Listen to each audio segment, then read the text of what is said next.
So welcome to the webinar, the September webinar that's called Safety, Professional Behavior, and Networking, Attending Your First Annual Conference. Before we get into the actual presentations here, I want to just say a few things for the audience. You will be able to ask questions at any time. Use the Q&A portion of your features at the bottom of your screen. The chat, you can chat with people, but you can't ask the questions to the whole group, so use the Q&A. And we will try and answer some as we go along, perhaps typing in answers, but we will try to save enough time at the end to be able to go through as many questions as we can. Let's see. Oh, interesting. Okay, let's see. How do I click this thing down? That way. So here's who we are. I have to move my pictures. Hang on. So from the Early Career Professionals Working Group, we have Sierra Azilo. From Inclusion, Diversity, Equity, and Awareness Working Group, we have Rena Borkataria. From the Out in the Field Community Team, we have Silas Fisher.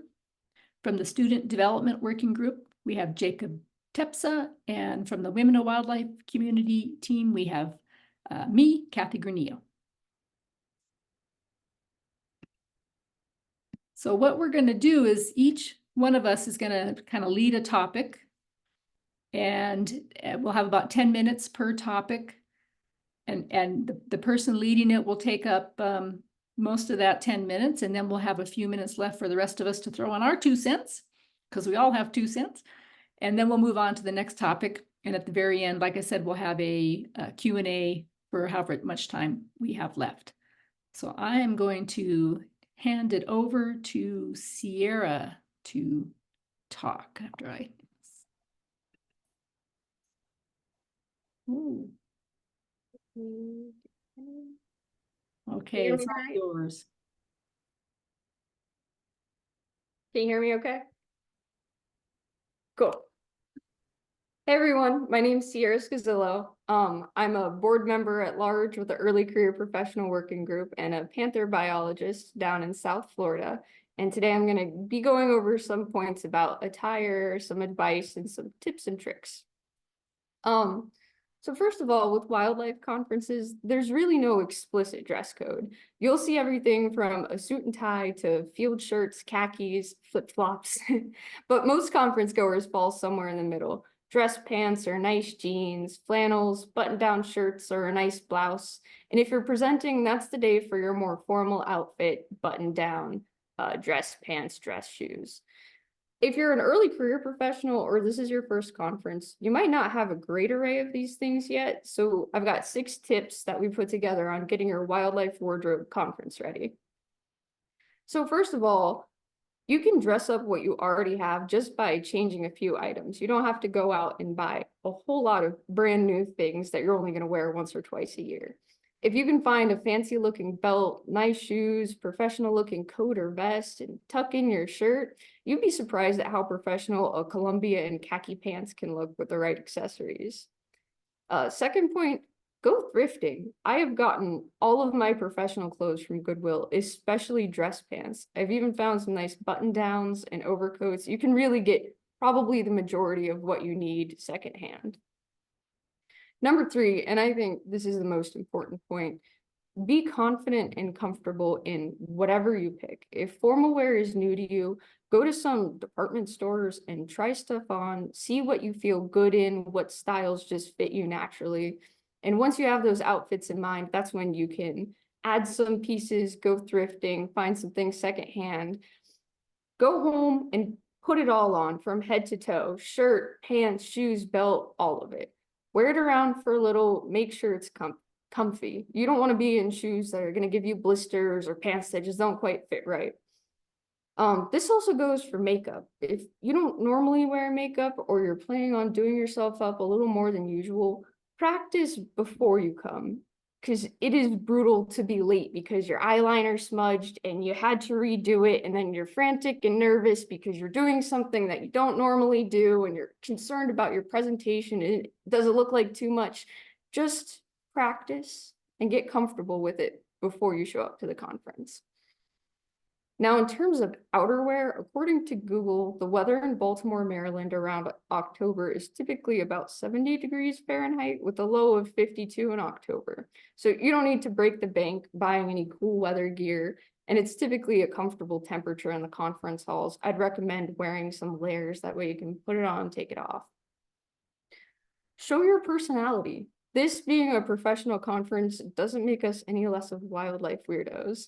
If you've got a funky piece of gear, a squirrel tie or a gator belt buckle or a hat with ears, absolutely rock it. I've got this little bug shirt. I've also got a snake skin button down. I got this hat that I got at my very first conference that I try to wear the last day of the conference just for continuity. Be yourself and let yourself shine through. And with that, remember, these are your people. Even if you're just starting out and you don't necessarily know what your niche is yet, you still belong here. And all of these people are way more interested in your story than what you choose to wear. Now, those are my main points. If any of my other panelists want to chime in if I missed something or have anything to add.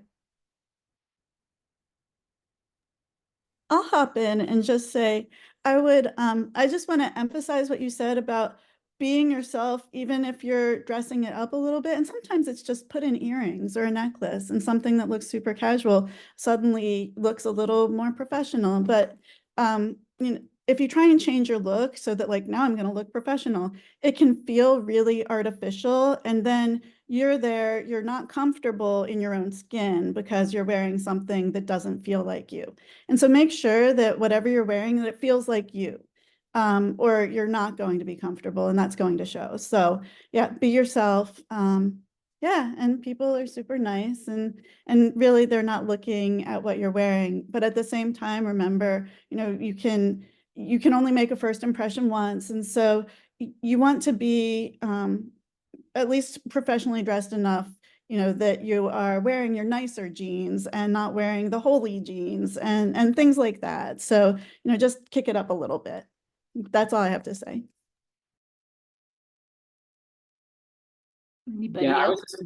I was just going to add that, if when you're in doubt, if you have a question about a specific outfit or piece of clothing, just ask a friend who's going to the conference with you, or ask, another grad student or an advisor in your department, and they can give you their 2 cents. Just get a second opinion if you have any questions about it. I would just add that especially for those of us who wear high heels of any sort, that if you're giving a poster and you're going to stand there for a couple hours, you might think about how comfortable those high heels are going to be after 2 hours.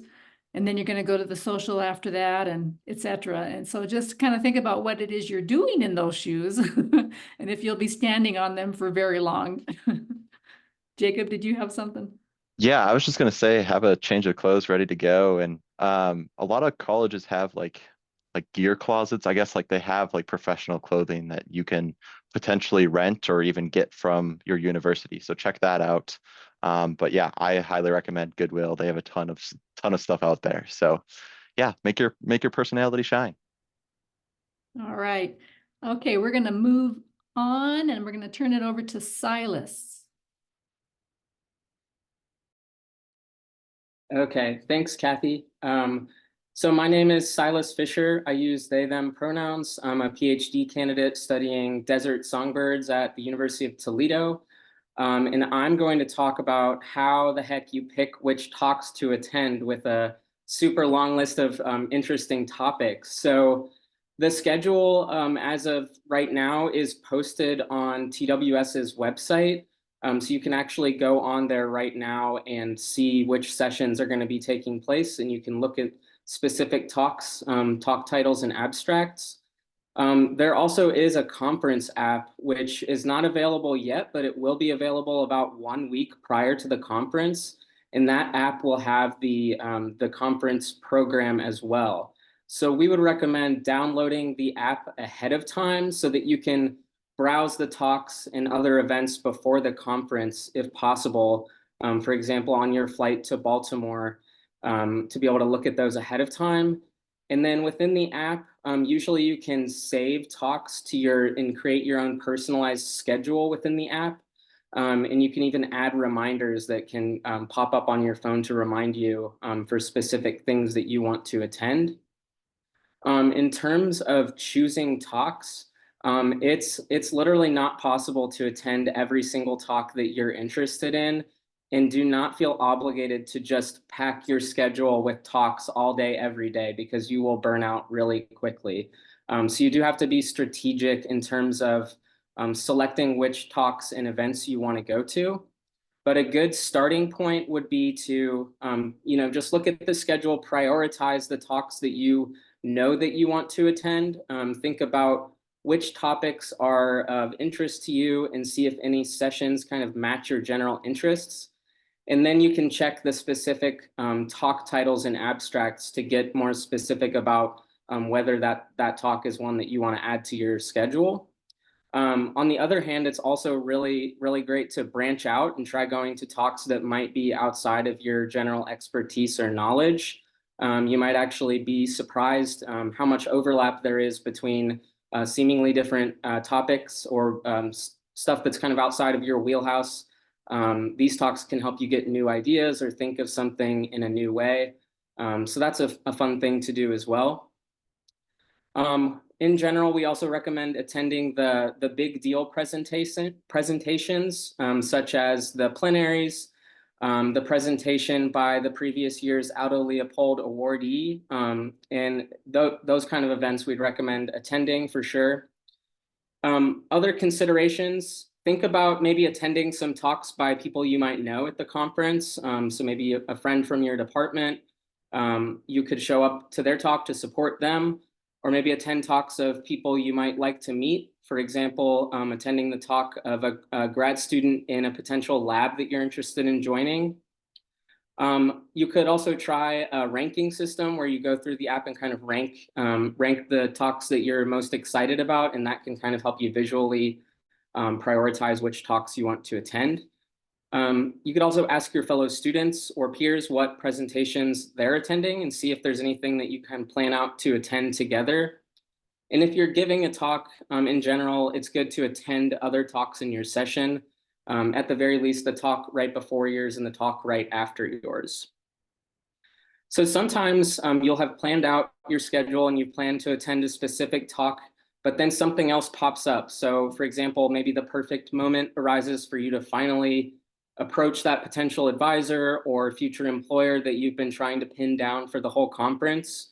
Or maybe another student approaches you and is excited to talk to you about aligned or shared research or career interests. And if you're torn between going to a talk and kind of having that chance interaction with someone, in my experience, I generally choose the latter. I choose to have that kind of chance interaction to connect with someone, unless the talk is like super duper important to me. Again, in my experience, the relationships that you build at the conference are far more meaningful than just the knowledge you might gain from going to one talk. It's also good to familiarize yourself with the conference hotel in terms of where the specific talks are. So maybe walk around and familiarize yourself with the rooms so that you know where you are and where the talks are that you want to see, so you don't waste your time trying to figure out where that room is right before the talk's about to start. In general, it's really easy to get overwhelmed with how many talks and events there are. It's really easy to get burnt out, or maybe your brain feels like it's on overload. So it's really important just to take care of yourself, take mini breaks throughout the day, step outside for some fresh air. Just make sure you're not giving yourself a chance to breathe and don't feel like you have to attend talks all day, every day. And I think that's about all I have to say. I'll open it up to the other panelists if anyone else wants to add anything.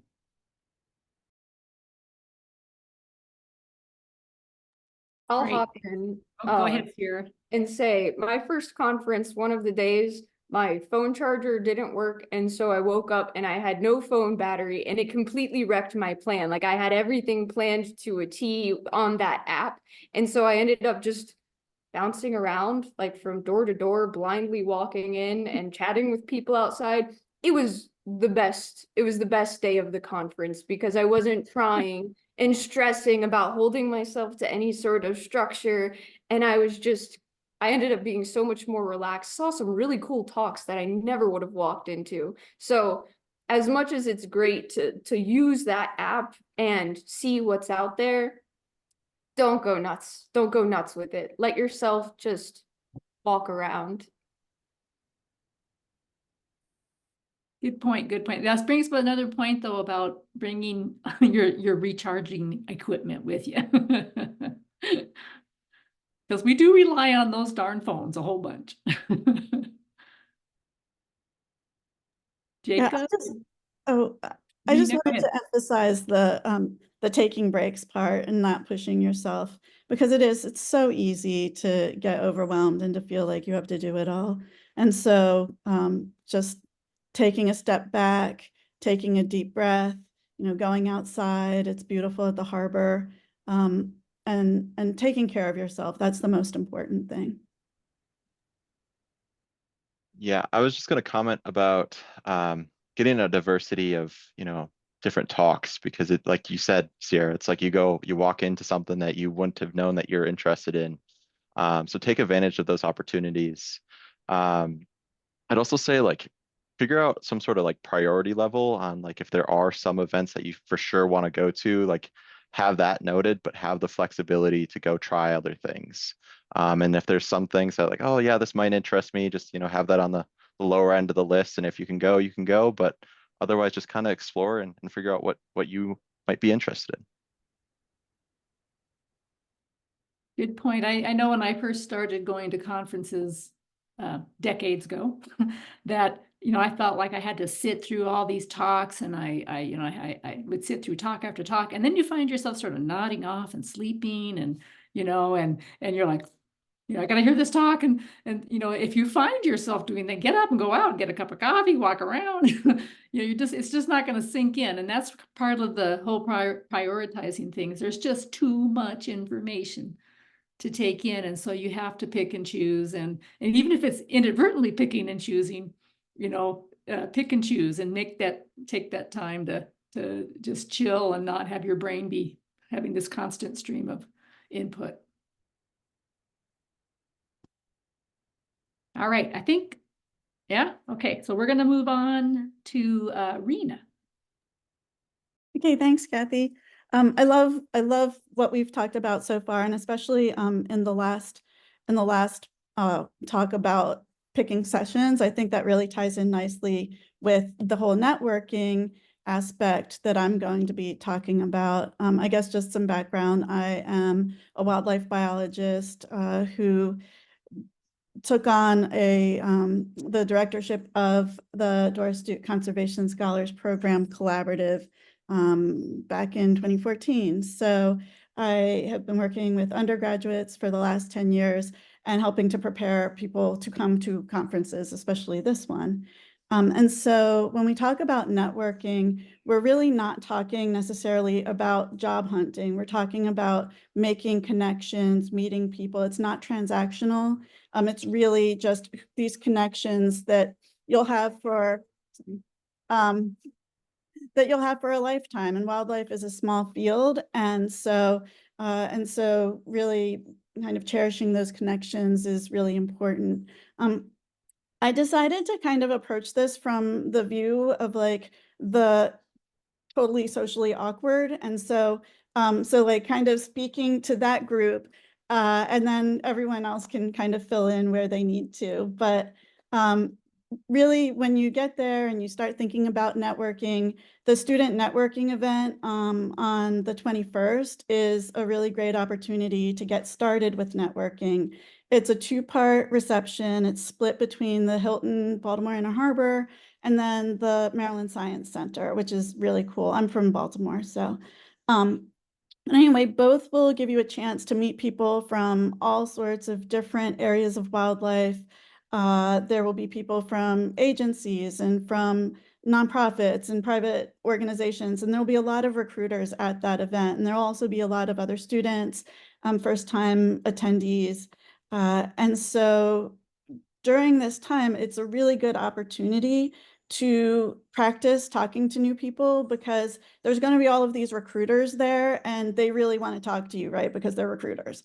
And so you know that if you go up and talk to them, they are happy, they're like super interested in talking to you. And it's a really good way to practice talking to people who you don't know.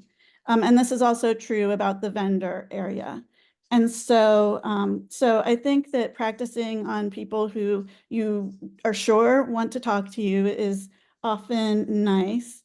And then when you do stop at tables, you know, for everyone, when you're getting those cards, when you're getting those brochures, make sure that you write down who you got it from and what the context was. Because if you don't, you're going to wind up with a big pile of cards at the end of the conference. And they'll mean nothing to you. So definitely, some people will write it on the back of the card. I like to have a little notebook or, you know, type it into my phone of just the name and the context. And so I definitely recommend doing that. Let's see. So, you know, when you go into these events, like you go into the student networking event or any of the other receptions, you know, it can be really overwhelming, you know, it's really overwhelming. And so there's a lot of people there and, you know, some people will feel more comfortable walking into that situation than other people. So for some people, you'll feel comfortable. Other people will feel kind of like, oh, this is a big reach. And other people will want to turn around and run away. So if you're like the turn around and run away type of person, make it a goal to like say you're going to meet 3 people, right? You're going to go in there and you're going to introduce yourself to 3 people. And after that, if you want to, you can go. But once you've talked to those 3 people, chances are you'll want to stay. And so, you know, once you get past that barrier and plus then, you know, once you've made friends with them, then they'll help you break into other conversations. And if you're there, you know, if anyone, if you're in that room and you are feeling at a loss, like you don't know who to talk to, it's okay to kind of like sidle up to people who are in a conversation and then just kind of say, you know, hey, I couldn't help but notice that you were talking about whatever, and kind of introduce yourself, insert yourself into the conversation that way. So that works. Make friends, like when you're trying to introduce yourself to these 3 people, find extroverts, like, because, you know, they're easier to introduce yourself to because, you know, but they can also help you meet other people, right? Because they're extroverted, so you can kind of hang out with them and they'll meet people. And it's okay to say things like, wow, you know, like, do you mind if I hang out with you for a little while? Because people are so friendly, so that's totally fine. Just to say like, this is a little hard for me. Can I do this with you? Can you help me with this until, you know, just for a little while?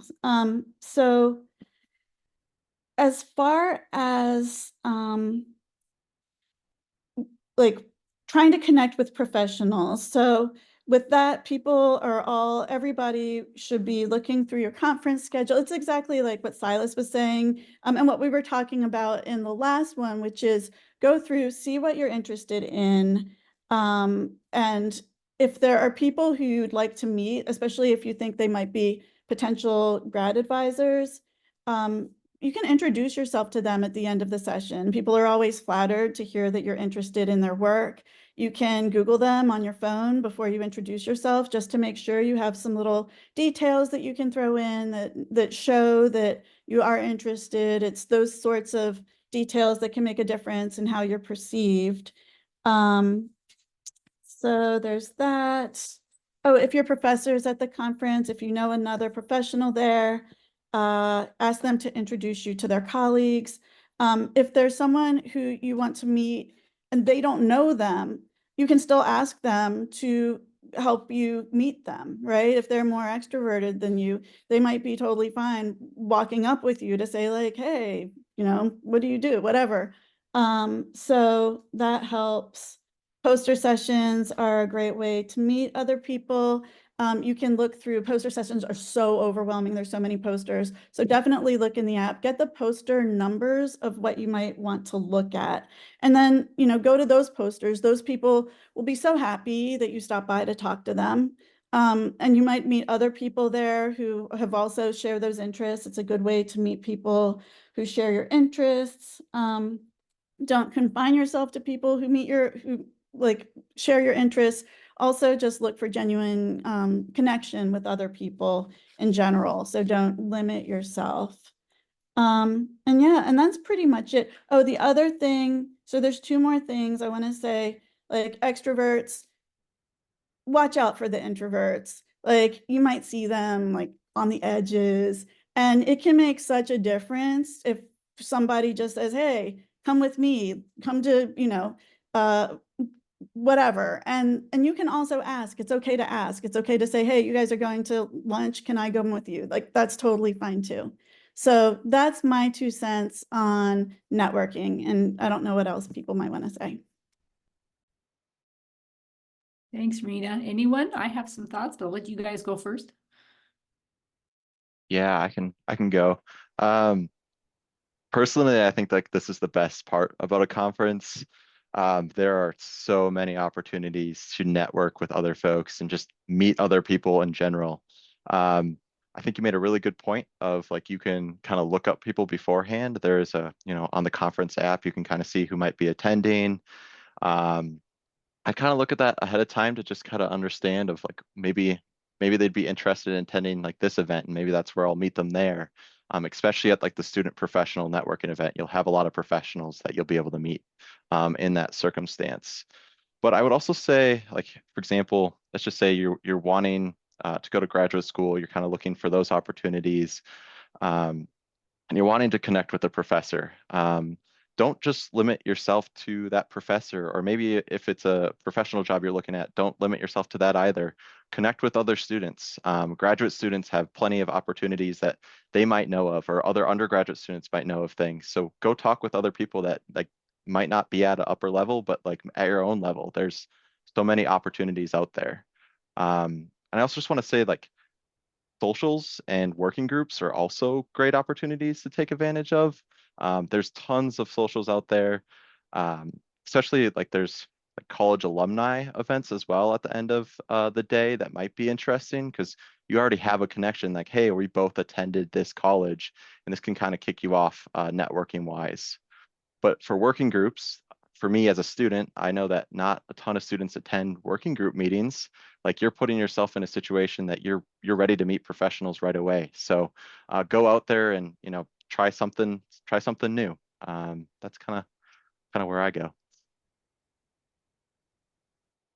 Yeah, I just want to add in, I really liked, Rena, what you said about, the whole meeting people thing is not always transactional, right? So, it is really good to just meet people and make friends. Whenever I think about my memories from TWS conferences, it's always this aspect that I remember, the people that I met and the friends that I've made. And that's always what I try to prioritize in addition to, the science of it. Also just make friends. That's really, I think, the best part about TWS, in my opinion. I wanted to build on what Jacob said about you don't have to go straight to the professor level. You can kind of talk to graduate students of theirs. And an easy way to do this is if you find a talk that you like or you have someone in mind, you can look them up on the app, and every presentation that they're associated with will come up. And then you can click on those and see who the other people are that are a part of that presentation. And oftentimes, the professor will be on a presentation that they're not necessarily giving. It would be one of their grad students. And so that's an easy way to talk to someone who's a little more on your level, maybe not so intimidating, but still stay on the path of who you're interested in and kind of long game it. Good points, good points. I think we're going to move on, and we can always come back. There seems to be a lot to say on this one, but we're going to move on to our 4th topic, and I'm going to let Jacob kick it off here. Yeah, thanks, Kathy. Yeah, so hi, my name is Jacob Tepsa. I am currently work for the Fire Center out of Missoula, Montana, but I just graduated from the University of Wisconsin-Stevens Point. So I can kind of speak from a student perspective on a lot of these topics. But today we're trying to for this topic, we're looking at emphasizing the importance of taking care of yourself at the conference. So whether that's being, staying safe physically or socially, along with like the resources to help guide you through that. So conferences can be a fun time, but can also take a toll on you over a few days. So it's important to take time for yourself. So, go have time for sleep. So you have energy for the next day, and take advantage of breaks to go explore outside or walk throughout the venue. Since there are a lot of events and it can get busy at times, it is pretty easy to get overwhelmed at a large event, especially at a conference. So some folks find it useful to either like talk with a friend or mentor about kind of how their day is going, or use a journal to kind of keep track of what's going on. Having a plan or schedule can help, as well to stick to something, but can also be nice to be free and, like Sierra said, go around and explore. But the conference app is also another good resource if your phone's charged to help keep yourself on track. And utilize your colleagues. We're all here for you if you need support. So, please don't hesitate to contact any of us if you have any questions or concerns leading up to the conference as well. But let's say, all right, we're going to the conference. Before you head there, I would look at the venue map to understand the layout of the hotel, and to kind of look at your routes to and from. We want to like really stress the importance of having two folks around when leaving the conference venue, especially in a busy urban setting at night. So you should kind of have a good understanding of what it takes to get to the hotel and back, and if you need, a driver to get you there, and also like having a contact that you can rely on to discuss your plans. If they don't hear from you at a certain time, to kind of have a plan of action ahead of time. We talked about having an extra phone charger. That can be helpful because you want your phone charged for maps and communication as well. And, if you're in need of support, utilize the Ombuds program. So you can find more information on this on the conference website under the guidelines tab. But Jen Sims is back for this year's conference, and she serves as one of those independent, neutral, off the record, and confidential resource for conference attendees. They're there to discuss any concerns that you may have. So whether that's related to conference related behaviors or activities, or you just, kind of maybe feeling overwhelmed and you need to talk through something, you're having a conflict with a colleague, or you just want to talk through things, they're a really great resource for that. TWS staff are also ready to assist with any of those issues at any time as well. So they can be spotted with a ribbon on their name tag. And speaking of ribbons, there's a lot of like organizational things that go on at a conference. You can spot people with like out in the field related ribbons. There's a bunch of activities that are out there that is associated. So if you want to talk to someone about something, look at the ribbons that someone might have, and maybe you can make a connection there to make you feel more comfortable to talk with someone. And all of us want you to feel safe and supported, and it's great to be around other like-minded folks. And that's kind of where socials come into play. So try to find individuals to make acquaintances with, and find a group that you can connect with. Some folks like to go out to the bars at night, and maybe you don't feel comfortable doing that, and that's totally okay. Suggest a different activity, or figure out a plan with a friend that you could just join for an hour or two. Don't feel like you have to be out there all night, and make sure you're taking care of yourself. In those situations, we find that it's important to be aware of what you're doing outside of the conference. A lot of that comes with maybe potentially like alcohol consumption, and understanding that inappropriate behavior is not, accepted in or outside the conference venue. And I'm going to have Kathy talk more about the guidelines for professional behavior and what that kind of looks like here going forward as well. Thanks, Jacob. Yeah, I will go over the guidelines for professional behavior. We have written guidelines from TWS, but I also want to sort of just touch on a couple of things Jacob mentioned. The ombuds person is going to be a great resource there if you need such a thing. But they are only one person, and let's say you can't find them, or, you know, it's just, maybe they're already busy, or who knows what. There are lots of other people that you can talk to, as Jacob mentioned as well. And he was talking about the ribbons that are out there. Another group to look for is council, TWS council. I'm on council. I'm the Southwest section representative to council. We will have ribbons, and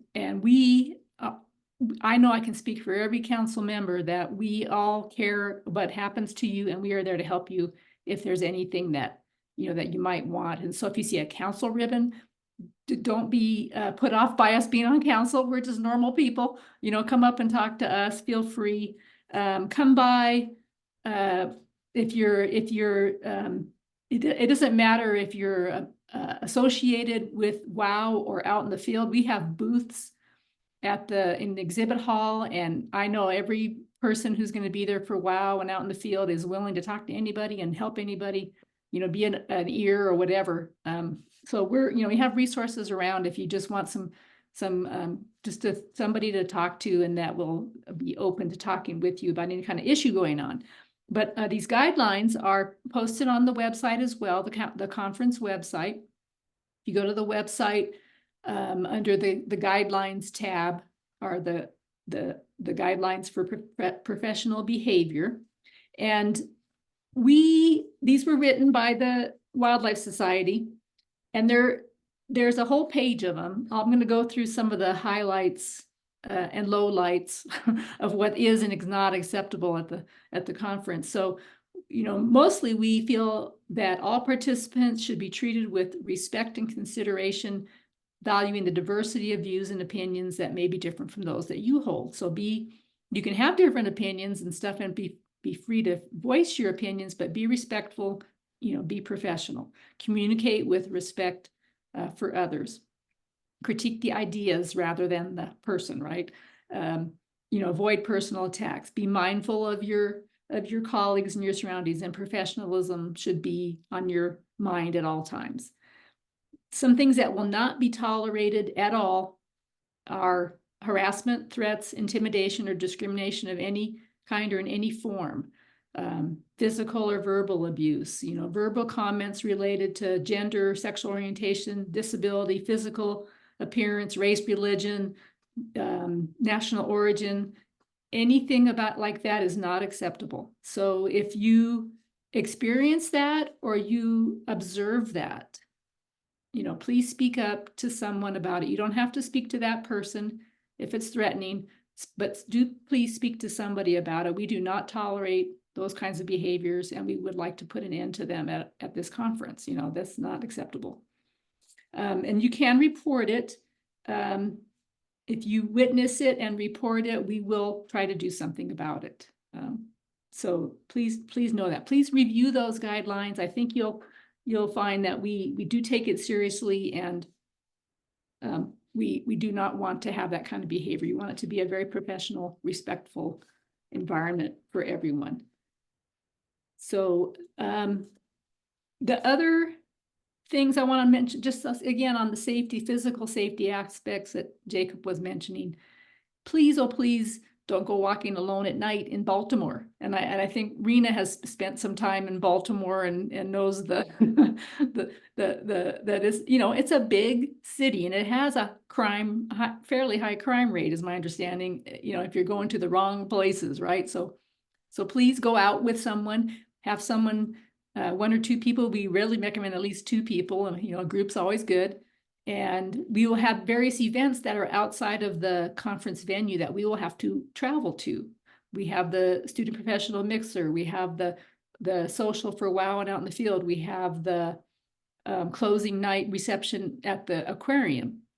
All those will require being out and about in the city. And so please, please, please have someone to walk with, someone who knows where you are. And we will have actually people available to walk people places if so needed at the conference. So don't feel like you're there by yourself and you don't know anybody and you can't, you know, I don't have anybody to walk with. Yeah, you do. Grab us. One of us would be happy to help, or find somebody to help. We just want to make sure everybody stays safe and sound mentally and physically, if at all possible, at the conference. I'm going to let my other teammates chime in here. I just wanted to say that we, like, especially with the conference app, with a lot of these events, we'll try to like meet up outside of like the hotel, and we'll probably post that in the conference app saying, hey, we're getting a group of us and we're going at this time, meet us outside the hotel. And like, that's a great way to go with a group, is look for those announcements and try to go with those individuals. Cause yeah, like I said, it's good to have a good group to go along with.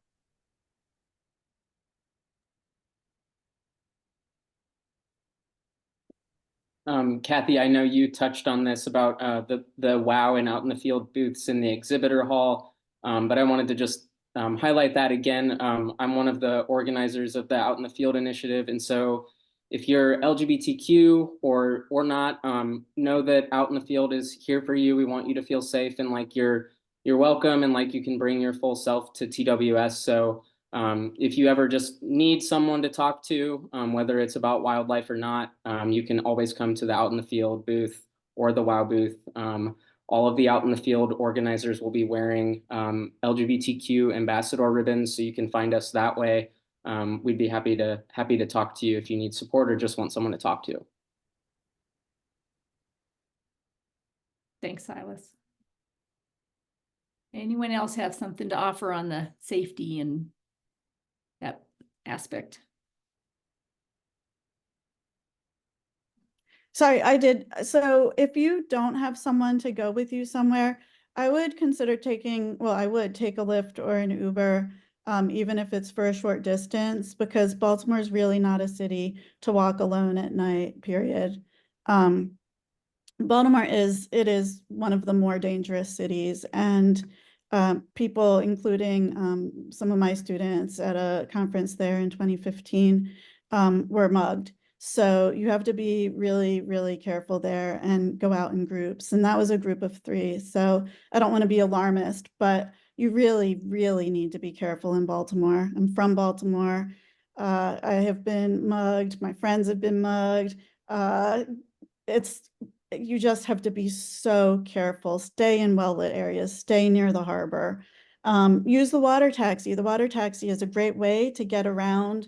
Like if you want to go to Fells Point, which is a great area with bars, use the water taxi. It goes all over the place. It's very safe. So those are my 2 cents on Baltimore safety. Thanks, Rena. Yeah, be street smart. We may not have all grown up in a big city, but we got to put on our big city eyes and just be street smart when we're there, and Also, always be thinking and looking, trust your gut, because if you don't feel safe, there's a good chance you might not be. I mean, trust your gut. Like if you don't feel safe, get back to someplace that's lit, call a Lyft, call an Uber, walk into a well-lit area, walk towards people, right? Walk towards other people, just anything that decreases your chance of risk, that makes you less vulnerable. So definitely trust your gut. Yeah, there's also a free bus that runs in the waterfront area, I think until only 8 o'clock at night, but it runs till 8 o'clock at night. So there's that too for transportation. And I believe if for folks who are not very, who don't want to walk, or who have physical issues, that you can't walk very far, I believe TWS is trying to figure out a way to have some Uber and Lyft coupons available to get people from the conference to the various socials and events that we're having kind of off-site. So if you have that concern, check in at the front, at the desk, the TWS desk at the conference, and see if that's available too. I think they're trying to arrange something for that. So let's see, I think, should we go to our Q&A? Let's see what we have there. I know there was a question about what to have on you at the conference, what you should have in your possession at all times. And I think Sierra and Silas might have answered that, but I did think the idea of having a business card even if you're a student, students can have business cards, you know. It's a cool idea, and you could make it your very own. It's really easy to design them. I went online last year and made my own because I didn't have any, and it's kind of fun. And then, you know, you have your name and your phone number and your email, whatever, you hand it out, and you can write notes on the back, you know, please keep me in mind for that next job, you know, whatever.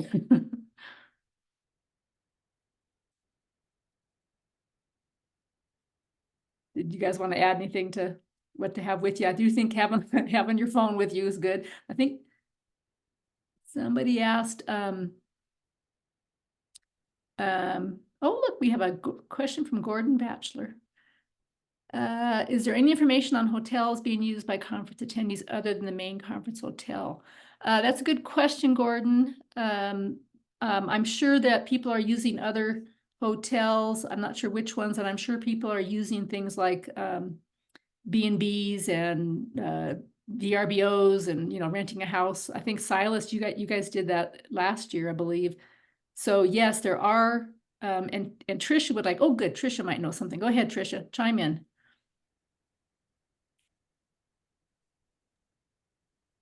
Hi, PWS will be posting some other hotel opportunities sometime this week because we do need a few more hotels. But other than the main conference hotel, anything walkable is a great idea. But check the website because there will be more listed. Great, thanks, Trisha. On the note Yeah, of go ahead. things to carry with you, if you're not staying in the hotel and you're prone to headaches, you're going to be staring at a screen most of the day. And so keeping some ibuprofen or Aleve in your bag might just save you. Good point, good point.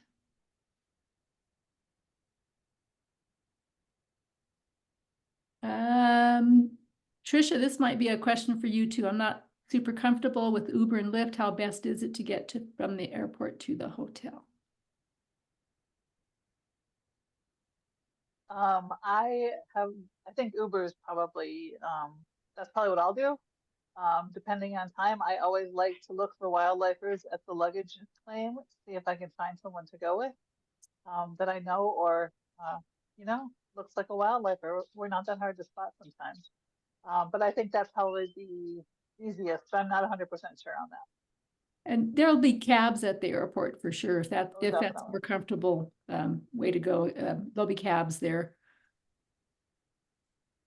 And Karen, The other thing is the app will be available about a week before the conference. So you'll see people on the social feed looking for people to ride with and setting up connections that way. and Karen posted where she's staying there as a potential option too, about 15-minute walk from the venue. Thanks, Karen.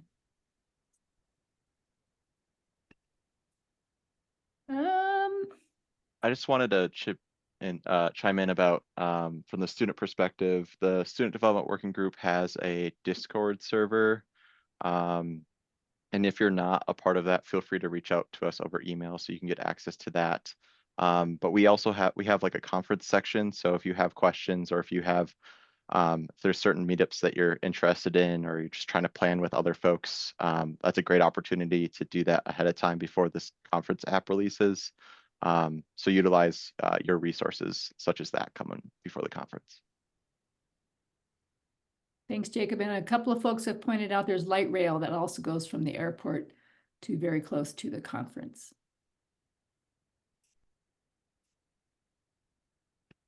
I wanted to put up our names and, oops, is that it? No, that's not it. There it is. Oops. Got to share the right one. Y'all didn't want to see my draft report to council. Let's see. All right, so here's who we are again. If you have any questions, you can, I'm sure all of us are willing to answer questions. And what groups we're associated with. We are more than our groups though. We are all Wildlife Society members. We are one. And I think just a few key takeaways that we had. Does anyone want to say anything more about any of these issues that we talked about? Was there more to talk about on? Oh, I did have a comment on when you're trying to meet people potentially for your furthering your education or your career, that you think about what you want to say before you walk up to that person. That may sound kind of like a duh thing to say, but you know, it's sort of like having a you know, your resume, sort of kind of, but like a little short elevator speech. You know, what you can say in a couple of minutes. Say, hey, I'm interested in blah, blah, blah, and here's my background, and I understand that you study blah, blah, blah, or that you have this job available, blah, blah, blah. Can you tell me more about it? You know, have like something that you've thought through and that sounds like you've actually thought about what it is you want out of life or out of your next step in the education or your career, and have that, you know, at your tongue tip when you walk up to folks.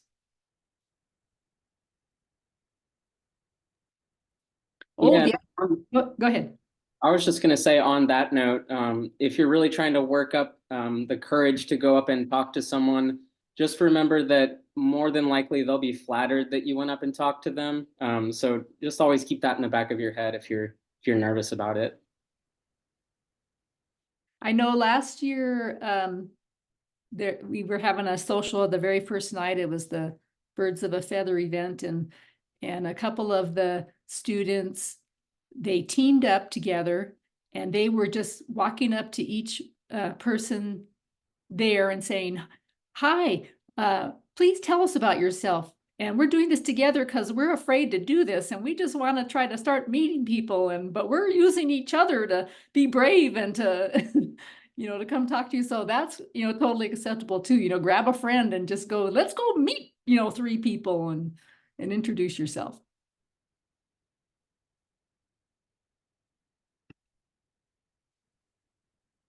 Let's see, what else have we got in the, anything else in the Q&A?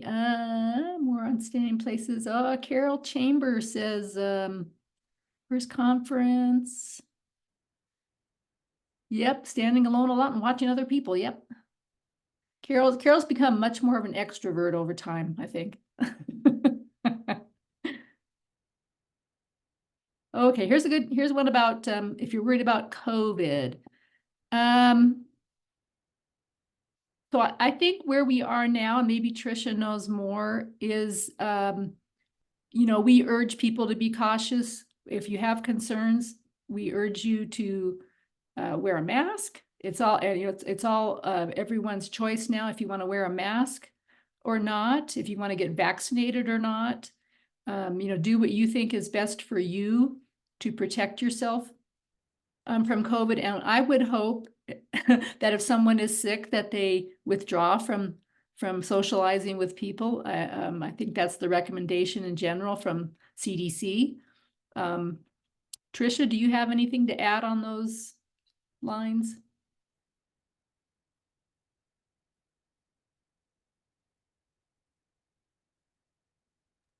I think Trisha said she had to leave. Oh, did she? Okay. Well, lucky her. I think that's what she would say, though.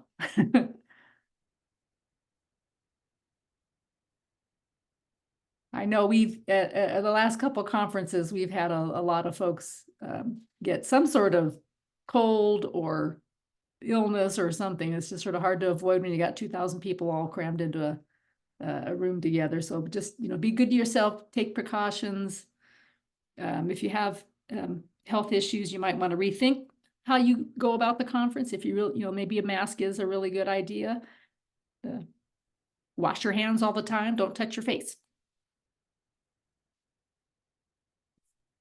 On the note of being an introvert, I'll say the majority of us in this profession tend to be introverted. So just keep that in mind when you're going around. Like, yes, it looks like these are just extroverted people who are comfortable talking to anybody, but that's because they've been in this for a while and they have those connections, and you absolutely will be there too one day. And they were in your shoes at some point. And a lot of times when people are connecting, it's it's not that cold professional conversation. They're talking about their personal life and things that have gone on lately, and you have that experience too, regardless of where you are in life. So don't be afraid to just be a person and talk about yourself. Your personality doesn't have to be looking for a job or looking for a graduate opportunity. You can just talk about the things that interest you, regardless of how it ties to your professional development. Good point. I think Karen said it well. You got to be a facultative extrovert. Yeah, biologists tend to be introverts. I'm an exception. I'm an extrovert. You can come talk to me. If you see me at the conference, come up and talk to me. I will be happy to talk to you. I get energy from that. So track me down. And I think a lot of us, if not all of us, will be at the conference. So feel free to approach us if you see us. If you need a buddy to just kind of cling to for a moment, we might have someone we can introduce you to. Treat us like familiar faces. Let's see, any more questions in our Q&A? I think we've answered everything here. I believe this, I know this is being recorded and it will be posted on the TWS website I think it takes them a couple days to get it up, and then it will be posted and available. So tell your friends if they missed it to what a wonderful webinar it was and to check it out. And we hope to see you at the conference. Please do say hi, come talk to us. Anybody have any last words? We have like a minute, 2 minutes left.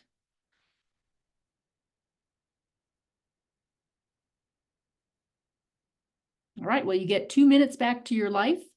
Everyone, please go forth, have a great day, be safe, and we'll see you at the conference.